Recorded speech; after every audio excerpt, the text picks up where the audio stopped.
txikilatzea, ze iruditu zaigu ekintza polita dela, batez ere umeekin udaran egiteko, eta beti txikitatik musika gustatu zaiolako animatu gera.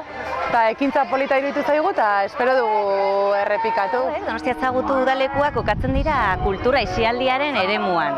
Hau da, udara da, beraz aurrek ondo pasatu behar dute, jolastu behar dugu, baina beste alde batetik ere gure hirian dauden kultur baliabideak ezagutzea, beraiek kultur baliabide horiek ezagutu eta gozatzea oso garrantzitsua iruditzen zaigu. Orduan iritsi zen gonbidapena aurten jasaldiko antolakuntzatik bertan parte hartzeko gonbidapena edo, eta oso aproposa iruditu zitzaigun, eta hortara etorri gara.